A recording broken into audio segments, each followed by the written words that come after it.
좋겠습니다. 미국의 영화 배우 중에 우리가 잘 아는 톰 행크스라는 분이 계시죠. 이분이 오래전에 출연했던 영화 중에 캐스트 어웨이라는 제목의 영화가 있습니다. 여러분들 보신 분들이 계실 거예요. 많이 알려진 영화입니다. 이 영화 내용은 이렇습니다. 톰 행크스는요, 택배 회사인 페더럴 익스프레스 직원입니다. 고객들의 물품을 배달하기 위해서 비행기를 타고 가다가 그만 비행기가 추락합니다.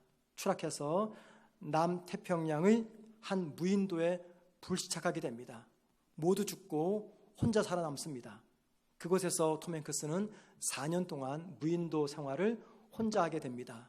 4년간의 무인도 생활에서 가장 힘들었던 것은 외로움이었습니다. 외로움. 대화를 나눌 대화 상대가 없고 내 말을 들어줄 사람이 없고, 그래서 지독한 외로움 속에서 힘들어하다가 톰 행크스가 한 가지 방법을 모색합니다. 배구공을 발견하게 되었고 그 공에다가 윌슨이라는 이름을 붙여줍니다. 그러니까 배구공이 의인화돼서 윌슨이 된 겁니다. 그리고 그 윌슨과 4년 동안 끊임없이 대화를 주고받습니다. 자, 4년이 지났을 때 뗏목을 만들어서 그 무인도를 탈출합니다. 그때 윌슨도 함께 데려가는데 이 바닷물에 떠내려갈까 봐 뗏목에다가 끈으로 꽁꽁 묶습니다. 그리고는 빠져나오는데 빠져나오는 탈출 도중에 풍랑을 만나게 됩니다. 높은 파도를 만나면서 바람에 휩싸여 그만 끈이 풀어지면서 윌슨이 어디론가 바닷물에 떠내려 흘러가게 됩니다. 그 광경을 지켜봤던 톰 행크스는 마치 사랑하는 가족이 그렇게 물에 흘러 보내듯이 윌슨의 이름을 부르며 절규하면서 통곡하며 울음을 부르짖습니다. 윌슨을 잃고 절규하는 이 장면은 한 가지를 생각하게 합니다.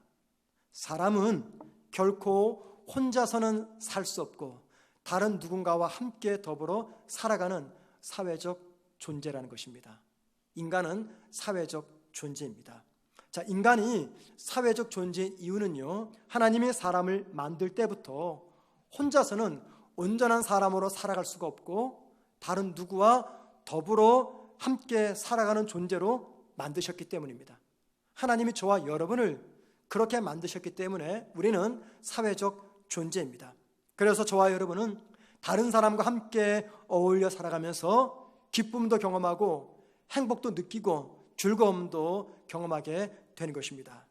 자, 그런데 여러분, 우리에게 기쁨과 즐거움과 행복을 주는 인간관계가 사실은 많이 왜곡되어 버렸습니다. 그래서 우리가 이 세상에 겪는 아픔, 고통, 상처 등의 대부분의 이유는 다름 아닌 다른 사람들로부터 주어지는 아픔인 것이죠. 우리 주변에는요, 나에게 힘이 되는 사람이 있습니다. 나에게 위로가 되어주는 사람이 있고 그와 계속 함께 있고 싶어지는 그런 사람이 있습니다. 반대로 나에게 고통을 주는 사람이 있고 나에게 아픔과 상처를 주고 가능한 그 사람과 멀리 떨어져 지내고 싶은 그런 사람들도 있습니다. 자, 사랑하는 성도 여러분, 최근에 나를 힘들게 하는 사람이 있었습니까? 2020년 벌써 10달이 다 지나가고 이제 다음 주면 11월 달이 됩니다. 한 해가 거의 다 저물어 가는 거죠. 지난 2020년 한 해 동안에 여러분, 나에게 고통을 주면서 아픔을 주면서 지나갔던 사람들이 과연 얼마나 되는지 생각해 보시기 바랍니다. 만약에 나에게 상처와 아픔을 주는 사람들, 내 인격을 무시하고 나를 모독하고 내 속을 뒤집어 놓는 사람들, 나를 밤에 잠 못 들도록 불면증에 시달리게 하는 그런 사람들, 만약에 그런 사람들이 나에게 있다면 저와 여러분은 어떻게 해야 할까요? 자, 이럴 때 우리에게는 보편적인 두 개의 선택권이 주어집니다. 첫째는요, 그 사람을 피하는 겁니다. 그러니까 무시하는 겁니다. 피하고 무시합니다. 그 사람이 저쪽에 서면 나는 길을 돌아갑니다. 말도 섞지 않습니다. 그 사람이 속한 그 부서에는 나도 들어가지 않습니다. 무시하고 피하는 선택이 우리에게 있습니다. 두 번째 선택권은요, 나도 똑같은 방법으로 보복을 하는 것입니다. 성품상 누군가와 논쟁을 싫어하는 분들은 보통 전자의 방법을 선택합니다. 도망가거나 피하거나 무시합니다. 하지만 기질상 누구에게 지기 싫어하는 분은요, 후자를 선택합니다. 그래서 나도 똑같이 그에 맞서서 투쟁하듯이 보복을 일삼게 됩니다. 자, 성도 여러분, 여러분들은 어떤 타입입니까? 전자입니까? 후자입니까? 불편하고 힘들어서 그냥 피하고 무시합니까? 아니면 지고 못 사는 성격이기에 한번 해보자 해서 이에는 이, 눈에는 눈, 그렇게 함께 맞붙어 보복하는 성도입니까? 오늘 본문과 연결되어 있는 로마서 12장 2절은요, 똑같은 방법으로 대응하는 이 보복 정신을 가리켜서 이 세상의 정신이다 이야기합니다. 자, 이 세상의 정신이다, 이 말은요, 남이 나를 욕하면 나도 욕합니다. 남이 나를 무시하면 나도 똑같이 무시합니다. 남이 나에게 상처를 주면 나도 똑같이 그에게 상처를 안겨줍니다. 이게 바로 이 세상의 정신입니다.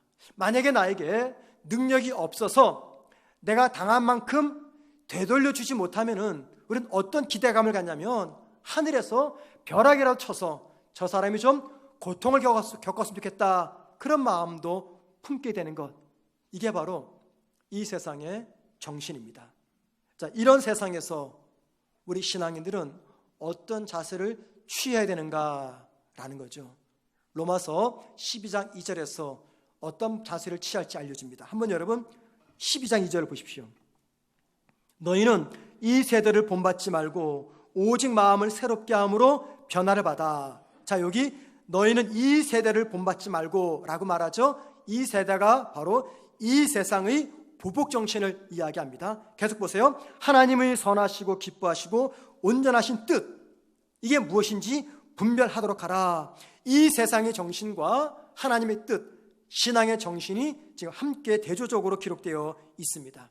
자, 그러면 여러분, 원수 같은 사람들, 도무지 용서할 수 없는 사람을 어떻게 대하는 것이 하나님의 뜻이고 믿음의 정신일까요?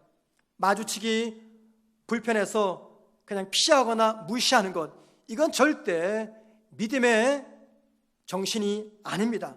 내가 당한 만큼 되돌려 주는 것, 이거 역시 하나님의 뜻이 아닙니다. 나에게 아픔을 준 사람을 용서하는 수준에서 머물러 버리는 것, 참 귀하지만 이것도 역시 하나님의 뜻이거나 성경의 뜻은 아닙니다.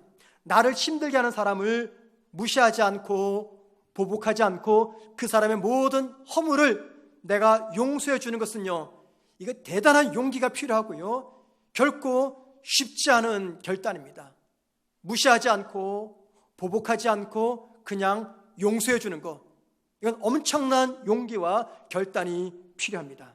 자, 그런데 하나님은 그 단계에서 머물러서는 안 된다라고 이야기합니다. 하나님의 뜻이란 용서의 차원을 넘어서 원수를 사랑하는 단계까지 나아가는 것입니다.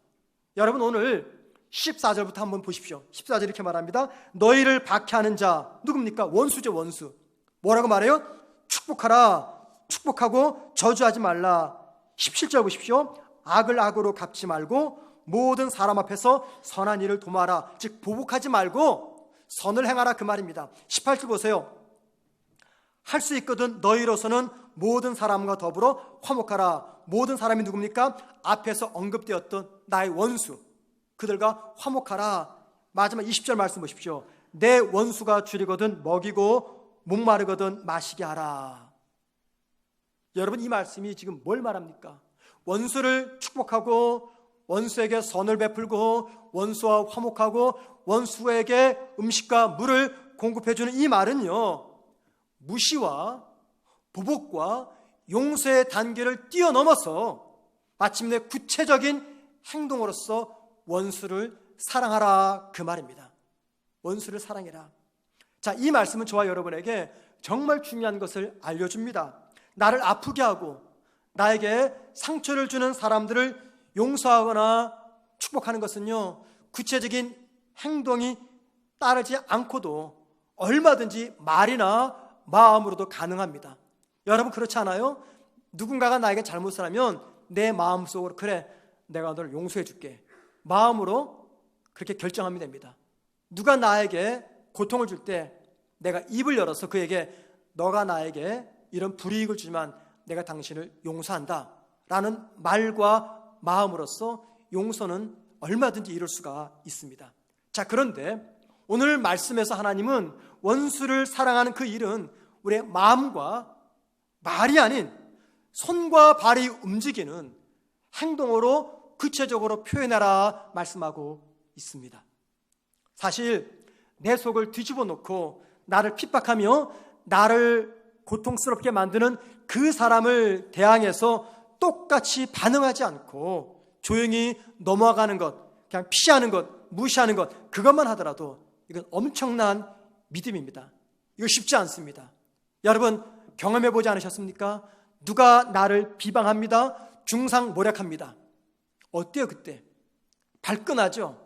발끈해가지고 나도 모르게 똑같은 말로 그를 공격합니다. 그런 상황 속에서 조용히 못 들은 척 그냥 피하고 무시하고 지나가는 거, 이거 정말 어려운 이야기입니다. 그런데 원수들의 잘못을 용서까지 한다면 어떨까요? 이건 또 엄청난 믿음입니다.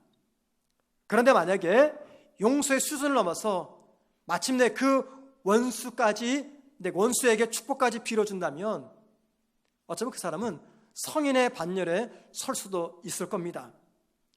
자, 그런데 주님이 뭐라고 말합니까? 입으로 마음으로 축복하는 것, 그것만으로는 충분하지 않다 말씀하십니다. 원수에게 음식을 주고 물을 공급하며 마침내 그와 화목하라고 말씀하십니다. 그리고 바로 그 모습이 이 세상의 정신과 상반되는 믿음의 정신, 하나님의 뜻이라고 말씀합니다. 자, 바울은요, 원수를 사랑하는 우리 행동을 가리켜서 하나님이 기쁘게 받으시는 영적 예배라고 말합니다. 자, 오늘 본문과 연결되어 있는, 어쩌면 오늘 본문에서 가장 중요한 로마서 12장 1절 말씀을 함께 보십니다. 그러므로 형제들아, 내가 하나님의 모든 자비하심으로 너희를 권하노니 너희 몸을 하나님이 기뻐하시는 거룩한 산 제물로 드리라. 이는 너희가 드릴 영적 예배니라. 자, 이 1절 말씀이 굉장히 중요한 말씀입니다. 이 12장 1절 말씀은 로마서를 1장과 12장과 13장을 가를 때 그 사이를 연결해 주는 말씀이 12장 1절 말씀이에요. 그러니까 로마서에서 가장 중요한 말씀을 뽑으라면 바로 12장 1절 말씀입니다. 자, 이 1절 말씀은 오늘 본문과 밀접하게 연결이 되어 있어요. 여기 보니까는 우리가 드릴 영적 예배라고 이야기합니다. 하나님께서 기쁘게 받으시는 영적 예배. 자, 여러분, 영적 예배가 어떤 예배일까요? 우리가 지금 예배를 드립니다. 이 예배는 영적 예배입니까? 육적 예배입니까? 어떤 예배를 가리켜 영적 예배라고 합니까? 기도 많이 하는 예배가, 뜨겁게 찬양하는 예배가 영적 예배입니까? 말씀이 은혜롭고 말씀이 능력 있는 그 예배가 영적 예배입니까?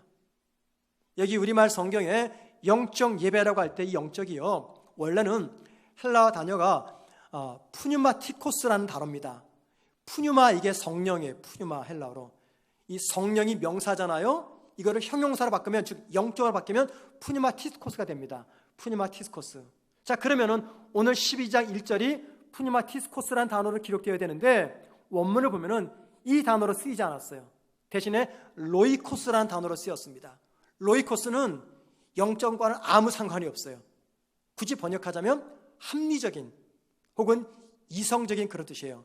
영어에서 논리라고 할 때 논리학, 로직이라는 말이 있잖아요. 로직. 이 로직이 로이코스라는 헬라에서 파생이 됐어요. 그러니까 합리적이고 논리적이고 이성적, 그 말이 로이코스인데 그 말을 우리말 성경에는 영적으로 번역해 놓았어요. 자, 그러니까는 12장 1절에 영적 예배는 합리적인 예배 혹은 이성적인 예배, 그런 뜻입니다. 자, 왜 원수를 사랑하고 축복하는 그 행위가 합리적 예배 혹은 이성적 예배라고 하는 것일까요? 로마서는 방금 전에 말씀드린 대로 1장에서 11장까지 나누어집니다. 1장에서 11장까지는 주로 인간의 죄를 다룹니다. 인간의 타락과 죄와 하나님의 심판을 다루면서 동시에 그 죄를 예수님의 십자가로 해결하신 하나님의 구원 이야기, 저와 여러분이 하나님의 자녀가 되었고 하늘나라 백성이 되었다는 그런 이야기를 로마서 11장까지 기록합니다. 그리고 12장부터 16장까지는 하늘나라 백성이 된 우리가 이제 어떻게 믿음으로 이 세상을 살아가야 되는가, 그 말씀을 기록하고 있습니다. 그리고 십자가의 은혜로 구원받은 성도의 믿음의 삶 중에 하나가 손과 발이 움직이는 행동으로 원수를 사랑하고 용서하고 축복하는 것이라고 이야기합니다. 바울은 십자가 은혜로 구원받은 성도가 원수를 사랑하며 축복하는 것, 이것은 지극히 당연하고 이성적이며 합리적인 사건이라고 이야기합니다. 특별한 사건이 아니라 굉장히 당연한 것, 합리적인 사건이라고 이야기합니다. 왜요? 내가 받은 아픔, 인간을 통해서 받은 아픔과 고통보다 더 큰 하나님의 사랑을 입었잖아요.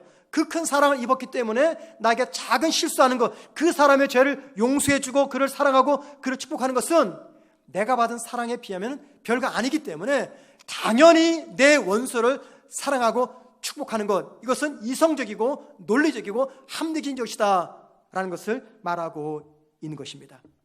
자, 이 말을 역으로 말하면 나에게 잘못하는 원수를 행함으로 내가 사랑하거나 화해하지 않으면서 나는 십자가 은혜로 구원받은 하나님의 백성이다 라고 말한다면 그거는 비합리적이고 비이성적인 행동이다, 그 말을 하고 있는 것입니다. 여러분 오해하지 마십시오. 나에게 상처를 주거나 아픔을 줄 때 그 상처나 아픔이 별거 아니어서 지금 성경은 이 말하고 있는 것이 아닙니다. 그 고통이 얼마나 큽니까?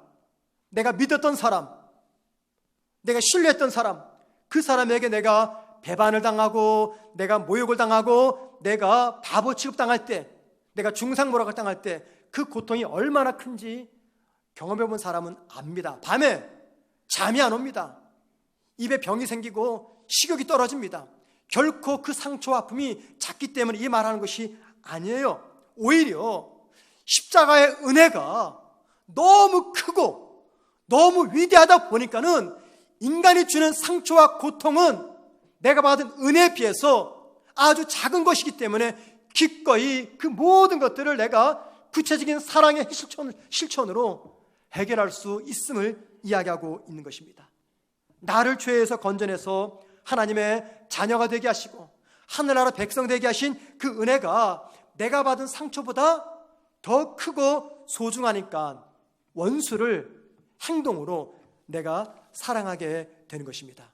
바울은 그 사랑의 행함을 가리켜서 합리적인 예배 혹은 이성적인 예배라고 말하고 하나님이 바로 그 예배를 기쁘게 받으신다고 말씀하고 있습니다.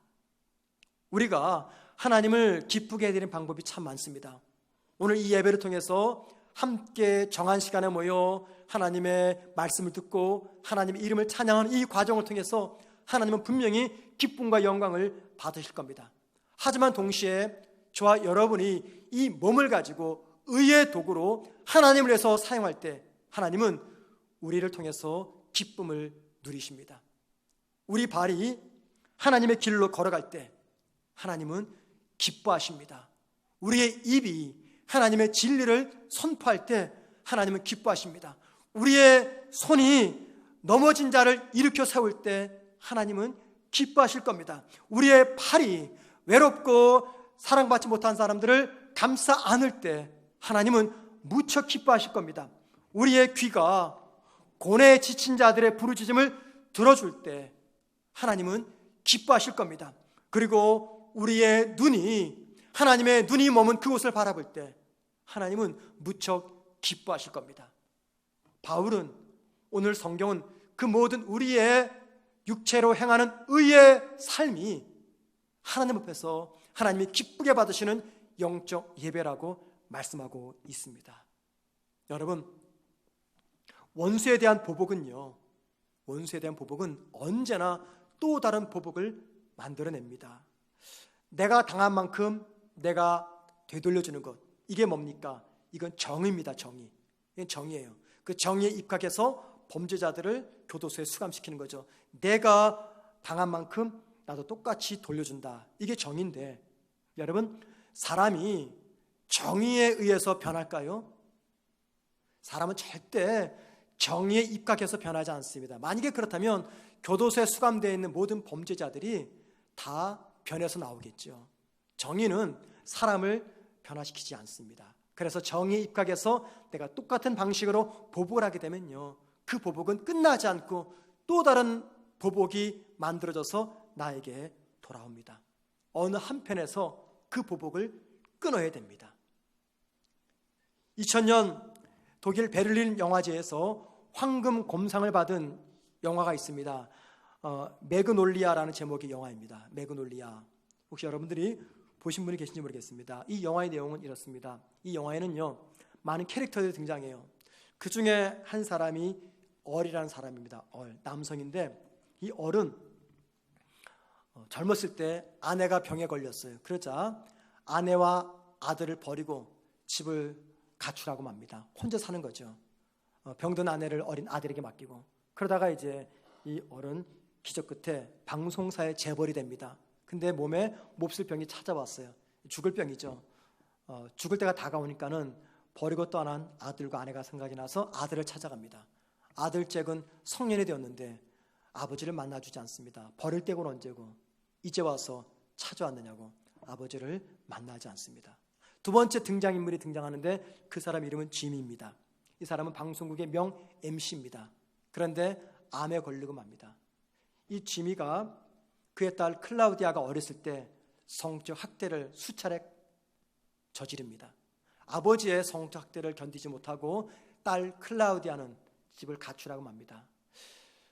몸에 이제 병이 찾아와서 죽게 되니까 한참 시간이 지난 다음에 이 지미가 자신의 행동에 잘못을 뉘우치고 딸을 찾아가지만 딸 클라우디아는 아버지를 만나주지 않습니다. 설상가상으로 아내는 자기 남편이 자기 딸을 자기 몰래 성적 학대했다는 사실을 알게 되고 남편을 버리고 떠납니다.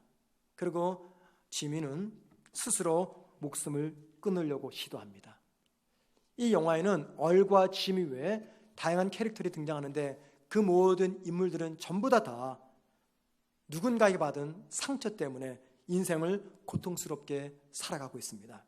자, 이 영화 감독이 폴 토마스 앤더슨인데 이 폴 토마스 앤더슨이 이 영화에 등장하는 그 상처받은 인물들의 모습을 통해서 상처받아 살아가는 현대인들의 모습을 보여줍니다. 그리고는 그 상처를 치유할 수 있는 유일한 방법은 오직 하나, 용서밖에 없다라고 이야기합니다. 상처를 받은 사람도 상처를 받고 살아가지만 상처를 준 사람도 상처를 받고 살아갑니다. 모두가 다 상처를 받고 있습니다. 그러면 그 상처를 치유할 수 있는 유일한 방법이 무엇인가? 똑같이 보복하는 것인가? 그게 아니라 용서라고 이야기합니다. 상처가 어떻게 치유되며 보복은 또 어떻게 단절이 될 수 있을까요? 너무나 간단합니다. 어느 한편에서 그 보복을 끊어내면 됩니다. 정당방위의 보복이라고 해도 내가 그 정당방위의 보복을 가하게 되면요, 그 사람은 또 다른 보복을 준비하게 됩니다. 그래서 오늘 말씀은 원수를 향해 정당방위의 보복이라도 하지 말라고 말합니다.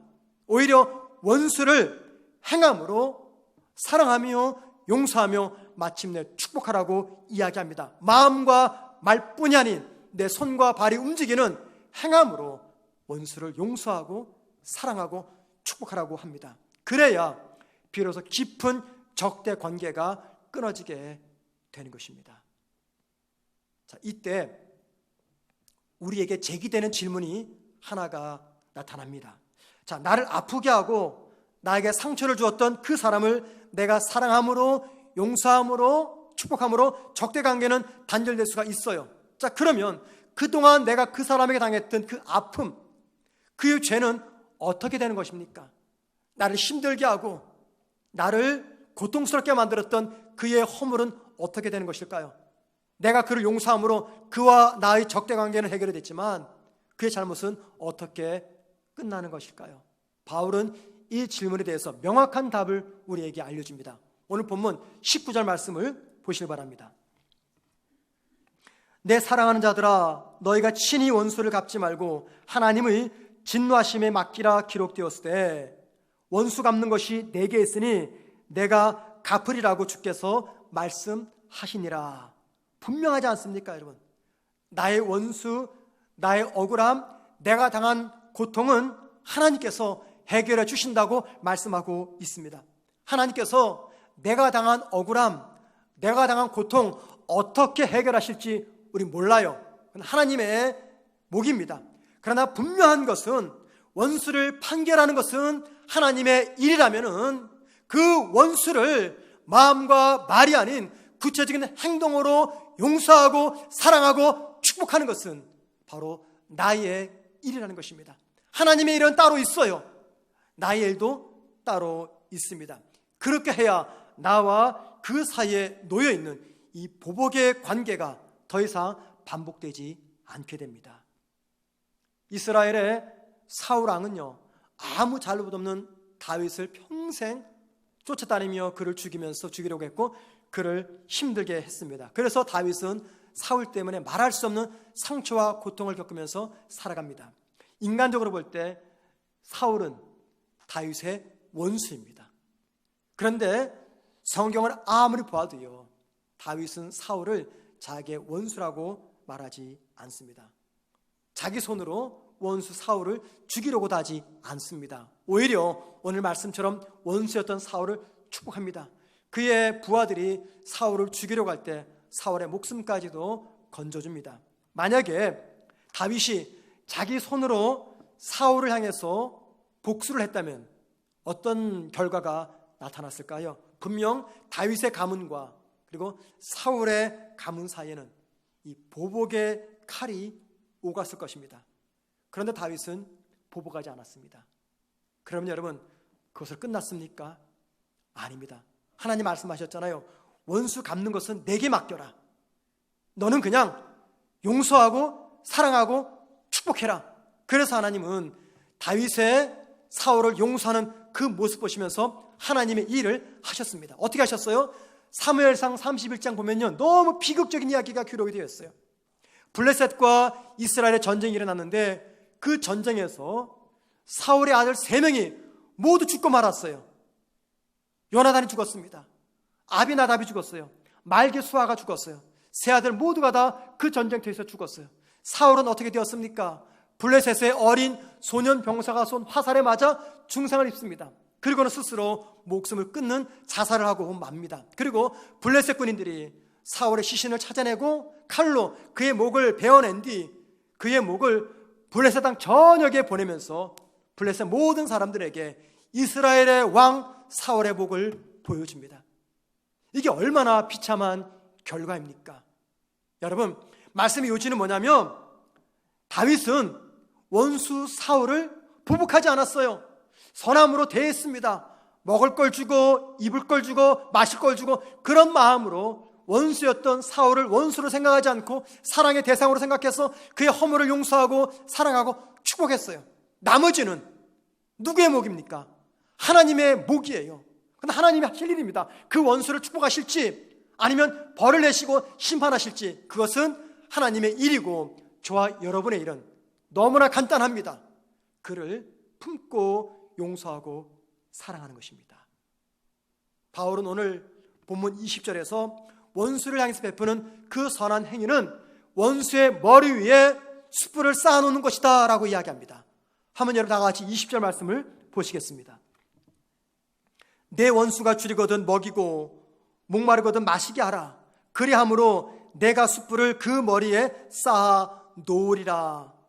고대 이집트인들은요, 자신이 범한 잘못에 대해서 회개의 공적인 증거로서 타는 숯불을 담은 그릇을 머리 위에 이고 다녔다고 합니다. 그러면서 자신의 잘못에 대한 수치심과 부끄러움을 느꼈다고 해요. 바울은 그 의식을 염두에서 이 말씀을 기록하고 있는 것입니다. 즉 자신이 당한 같은 방식으로 보복하지 않고 오히려 선한 행위로 원수를 대면하게 되면 나의 선행으로 인해서 그 사람의 잘못은 선명하게 드러나게 될 것이며 그로 인해서 그 사람은 자신의 잘못을 깨닫거나 혹은 수치와 부끄러움을 느끼게 된다는 것입니다. 그래서 원수를 향한 우리의 선행은 그의 머리에 쌓아 올라가는 숯불과 같은 것이죠. 그래서 바울은 21절에서 결론적으로 뭐라고 말합니까? 선으로 악을 이겨라 말합니다. 이게 결론입니다. 선으로 악을 이겨라. 선으로 원수를 대주어라 그 말입니다. 선으로 용서해라 그 말이에요. 자, 오늘 말씀은요, 이 설교하는 저에게는 말할 수 없는 고민이 되는 설교입니다. 그리고 이 설교를 듣는 여러분에게도 참 껄끄러운 주제의 설교입니다. 이런 설교를 어떻게 한 달 동안 내내 할 수가 있겠어요? 힘든 일이죠. 저도 견딜 수 없어가지고 매일마다 시름시름 앓을 겁니다. 너무너무 힘든 이야기예요. 저나 여러분에게 원수를 악으로 갚지 말고 먹이고 입히고 마시게 하는 이 선한 행위로 원수를 갚으라, 이 말 우리가 모르는 말입니까? 너무나 잘 알고 있는 말씀입니다. 우리는 우리 일로서 원수를 선대하면 나머지는 하나님께서 갚으신다, 이 말씀 처음 듣는 이야기입니까? 아닙니다. 우리가 너무나 잘 알고 있는 말씀들입니다. 그런데 문제는 뭐냐면 이 말씀을 잘 알고 믿고 있지만 나에게 상처를 주는 그 원수에게 음식을 먹이고 입히는 것은 고사하고 용서할 마음도 들지 않아요. 화해할 의도도 없습니다. 그를 사랑하고 싶은 용기도 생기지 않습니다. 그냥 이렇게 죽을 때까지 살고 싶은 것이 나의 마음이고 여러분의 마음입니다. 하나님의 말씀이 몰라서 용서 못하는 게 아니잖아요. 하나님께서 다 해주겠다, 너는 그냥 용서만 해라, 이 말씀을 몰라서 저와 여러분이 원수를 용서 못하는 게 아니잖아요. 너무 잘 알고 있습니다. 잘 알고 있어요. 원수를 선대하고 용서하고 축복하라는 말씀 너무 잘 알고 있는데 용서할 마음이 들지 않아요. 생각조차 하기 싫습니다. 그냥 죽을 때까지, 호흡이 끝날 때까지 그렇게 그 사람과는 원수관계로 지내고 싶어요. 그게 솔직한 우리의 마음 아닙니까, 여러분? 그렇지 않아요? 그래서 이 말씀이 저나 여러분에게 말할 수 없는 고통을 준다는 겁니다. 다른 영역에서는요, 얼마든지 하나님의 명령을 따라 순종할 수가 있어요. 특별 새벽기도 한다? 얼마든지 빠지지 않고 참석할 수가 있습니다. 봉사해라?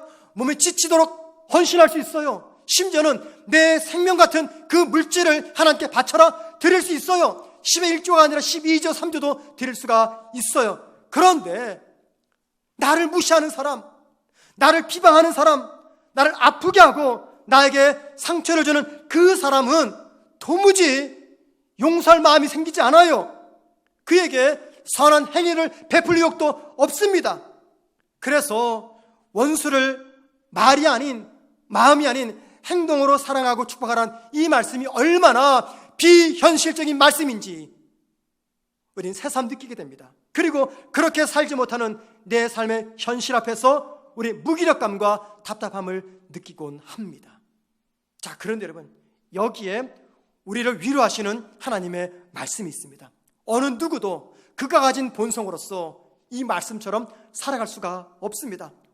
우리가 가진 본성으로서는요, 그 누구도 원수를 용서하거나 선행으로 축복하며 섬길 수가 없습니다. 나만 이렇게 못 사는 게 아니에요. 모든 사람들이 이렇게 못 삽니다, 여러분.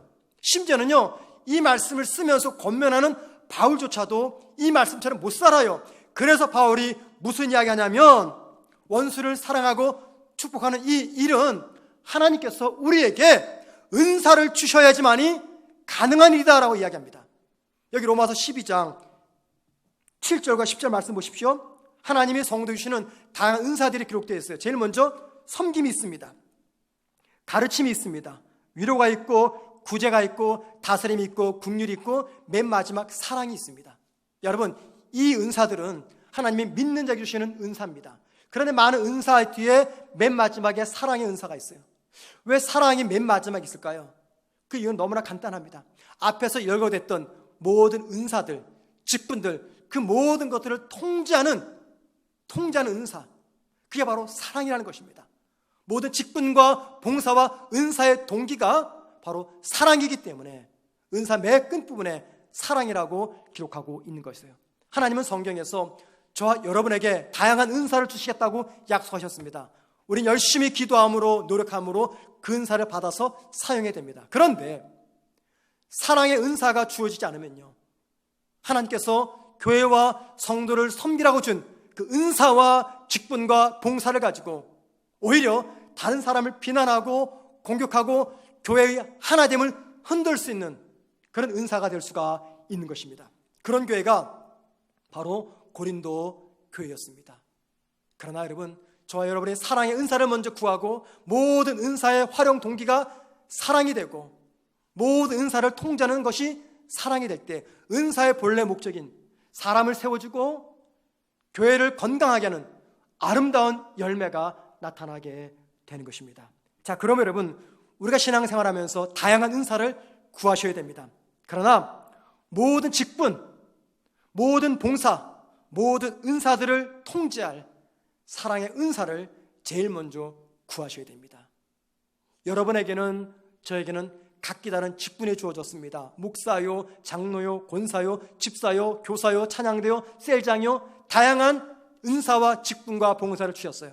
여러분, 그 모든 직분과 은사와 봉사 어떻게 감당하시겠습니까? 그 모든 것들을 통제하는 힘이 무엇입니까? 내 열심입니까? 성취입니까? 아니에요. 성경은 사랑이라고 이야기합니다. 그래서 하나님께서 은사를 주실 때 그때 비로소 원수를 마음과 말이 아닌 손과 발이 움직이는 행함이 있는 용서, 행함이 있는 사랑, 행함이 있는 축복으로서 만들어갈 수가 있는 것입니다. 2020년 한 해 동안에 저와 여러분 주위에 참 많은 사람들이 지나갔습니다. 스쳐 지나갔어요. 지금도 여전히 내 주변에는 많은 사람들이 존재합니다. 그들 중에는 나에게 기쁨을 주는 사람이 있어요. 나에게 유익을 주고 참 행복을 주는 그런 사람들이 있습니다. 그래서 나와 가깝게 지내는 분들이 있어요. 하지만 반대로 내 속을 뒤집어 놓았던 사람도 있습니다. 나를 비방하며 나에게 상처를 준 사람도 있었습니다.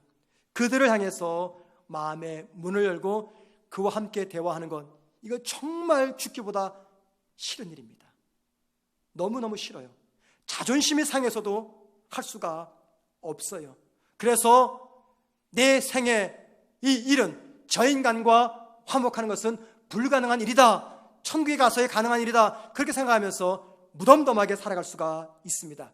그런 저와 여러분에게 하나님은 오늘 말씀을 통해서 강력하게 도전하고 계십니다. 그들을 말과 마음으로만이 아닌 손과 발이 움직이는 행함으로 사랑하라고 도전하십니다. 원수 갚는 일은 하나님의 일이고 나의 일은 그를 품고 용서하고 축복하며 사랑하는 것입니다. 이 일이 너무 힘들고 어렵기 때문에 하나님은 저와 여러분에게 도와주시겠다고 사랑의 은사를 약속하셨습니다. 그 은사를 품으셔야 됩니다. 자, 여러분, 어떻게 하시겠습니까? 2020년 2달 남았습니다. 어떻게 하시겠어요? 지금까지 그래왔던 것처럼 그냥 무시하고 지나가시겠습니까? 아니면 똑같은 방법으로 이에는 이, 눈에는 눈, 보복하면서 지내시겠습니까? 아니면 오늘 말씀처럼 하나님께 은혜를 구하고 내가 말과 마음이 아닌 행함으로 그를 용서하며 사랑하며 축복하시겠습니까? 만약에 그렇다면 다시 전화기를 다시 드십시오. 그리고 중단되었던 전화 연결을 시도하십시오. 전화를 통해서 차 마시는 자리를 초대하십시오. 용기가 있다면 식탁 교제를 그를 부르십시오. 함께 식사하며 교제하면서 막혔던 이 담을 허무십시오. 그리할 때 하나님은 저와 여러분의 모습 보면서 기뻐하십니다. 전화를 걸고 차 한 잔을 대접하고 함께 식탁 교제를 나누는 것, 그 모든 행위를 가르쳐서 성경은 하나님이 기쁘게 받으시는 영적 예배, 합리적 예배, 이성적 예배라고 말씀하십니다. 사랑하는 성도 여러분, 한 해가 다 지나가기 전에 부족한 저의 설교지만 이 말씀을 듣고 온전한 영적 예배를 삶 가운데 실천하시는 우리 모두가 되기를 주님의 이름으로 축원해 드립니다.